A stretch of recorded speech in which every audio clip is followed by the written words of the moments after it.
ഇനി നിങ്ങൾ ഒറ്റപ്പെടുകയില്ല. ഞാൻ നിങ്ങളെ അനാഥരായി വിടുകയില്ല. ഞാൻ നിങ്ങളുടെ അടുക്കൽ വരും. ദൈവത്തിന് മാറ്റമില്ലാത്ത വചനം ശ്രദ്ധിക്കുന്ന പ്രിയപ്പെട്ടവരെ,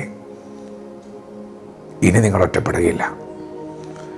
യേശു നിങ്ങളെ ഒറ്റപ്പെടുത്തുകയില്ല. മറ്റാർക്കുമില്ലാത്ത ചില വേദനകൾ, ഭാരങ്ങൾ, ഒറ്റപ്പെടലുകൾ ഇന്നലകളിൽ നിങ്ങളുടെ ബാല്യത്തിൽ നിങ്ങൾക്കുണ്ടായിട്ടുണ്ട്. അത് നിമിത്തം നിങ്ങളുടെ മനസ്സ് വല്ലാണ്ട് മുറിഞ്ഞിട്ടുണ്ട്. ആ ഓർമ്മകൾ നിങ്ങളെ വല്ലാതെ വേട്ടയാടുന്നുണ്ട്. എന്നാൽ ഇന്ന് പകൽക്കാലം നിങ്ങൾ യേശുവിനെ അനുഗമിക്കുന്ന അറിഞ്ഞ ഈ പകൽ പരിശുദ്ധാത്മാവ് പറയുന്നു, ഞാൻ നിങ്ങളെ അനാഥരായി വിടുകയില്ല. നിങ്ങൾ ഒറ്റപ്പെടുകയില്ല. യേശുവിൻ്റെ ശിഷ്യനായ പത്രോസ് യേശുവിനോട് ചോദിച്ചു, ഞങ്ങൾ സകലവും വിട്ട് നിന്നെ അനുഗമിച്ചിരിക്കുന്നു, ഞങ്ങൾക്ക് എന്ത് കിട്ടും? യേശു കർത്താവ് പത്രോസിൻ്റെ പടകിലേക്ക് വന്നൊരു ദിവസമുണ്ട്. പത്രോസിന് പടകിൽ ഒന്നുമില്ലാതെ വലിയൊരു ശൂന്യത അനുഭവിച്ച ഒരു പകൽ. യേശു അവനോട് പറഞ്ഞു, ആഴത്തിലേക്ക് നീക്കി മീൻപിടുത്തത്തിന് വലയിറക്ക്. ദൈവത്തിൻ്റെ ശബ്ദത്തോട് പ്രതികരിച്ച് പത്രോസ് കണ്ടത് വല കീറാറാകുവോളം പെരുത്ത മീൻകൂട്ടം. അതേ, ആ മീനുകൾ ആ പടകിലിങ്ങനെ നിറഞ്ഞ് കവിഞ്ഞിരിക്കുന്ന അനുഭവത്തിൽ അടുത്ത ശബ്ദം പുറപ്പെട്ടു, പത്രോസേ, നീ എന്നെ അനുഗമിക്ക്, ഞാൻ നിന്നെ മനുഷ്യനെ പിടിക്കുന്നവരാക്കും. ആ ദൈവശബ്ദത്തോടും പത്രോസ് പ്രതികരിച്ചു. പ്രിയപ്പെട്ടവരെ, നിങ്ങളും അങ്ങനെ തന്നെ ദൈവത്തിൻ്റെ ശബ്ദത്തോട് പ്രതികരിച്ചവരാണ്.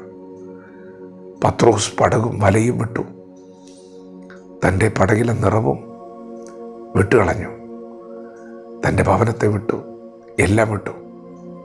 യേശുവിനെ അനുഗമിച്ചപ്പോൾ ഒത്തിരി നിന്ദകളും പരിഹാസങ്ങളും ഒറ്റപ്പെടലുകളും നഷ്ടങ്ങളും ഒക്കെ അവർക്കുണ്ടായിട്ടുണ്ട്, നിങ്ങൾക്കും ഉണ്ടായിട്ടുണ്ട്. യേശുവിനെ അനുഗമിച്ച നിമിത്തം, യേശുവിനെ സത്യത്തിനും ആത്മാവിൽ ആരാധിക്കുന്ന നിമിത്തം പഴിയും ദുഷയും നിന്നയും ഒക്കെ നമുക്കെല്ലാവർക്കും ഉണ്ട്. ജീവിതത്തിൽ ചില നഷ്ടങ്ങളൊക്കെ ഉണ്ടായിട്ടുണ്ട്.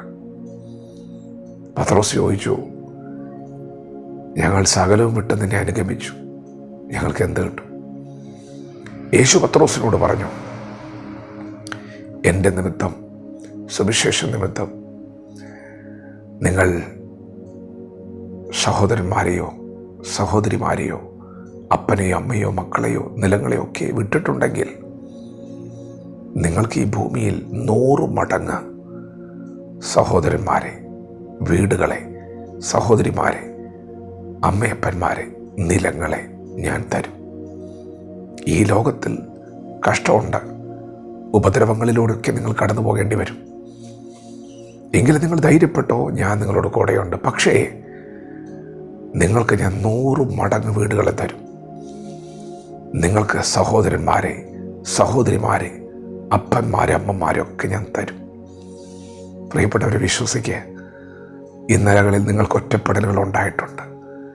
എന്നാൽ നിങ്ങൾ യേശുവിനെ അനുഗമിക്കുന്നത് കൊണ്ട് യേശു പറഞ്ഞു, ഞാൻ നിങ്ങൾക്ക് 100 മടങ്ങ് തരും. ഇവിടെ 100 മടങ്ങ്. എന്നാൽ വരുവാനുള്ള ലോകത്തിൽ നിങ്ങൾ നിത്യ ജീവനെ അവകാശമാക്കും. ഞാൻ നിങ്ങൾക്ക് ഇവിടെ 100 മടങ്ങ് ഒരു നിറവ് തരും. എന്നാൽ ഇവിടെ കൊണ്ട് തീരുന്നതല്ല ക്രിസ്തീയ ജീവിതം.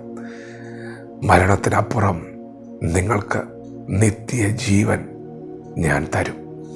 നിങ്ങൾ നിത്യജീവനെ അവകാശമാക്കും. പ്രിയപ്പെട്ടവരെ, ഇനി നിങ്ങൾ ഒറ്റപ്പെടുകയില്ല. നിങ്ങളുടെ വേദനകൾ അത് ദൈവം മറക്കുമാറാക്കും. അതെല്ലാം ഒരു ഓർമ്മകളായി മാത്രം അവശേഷിക്കുമ്പോൾ ഇന്ന് അനുഭവിക്കാൻ നിങ്ങൾക്ക് ചില നന്മകളെ ദൈവം തരും. വചനത്തോട് പ്രതികരിക്കാം. ദൈവം നമ്മെ ഓരോരുത്തരും ഈ പകൽ അനുഗ്രഹിക്കുമാറാകട്ടെ. ആമേൻ.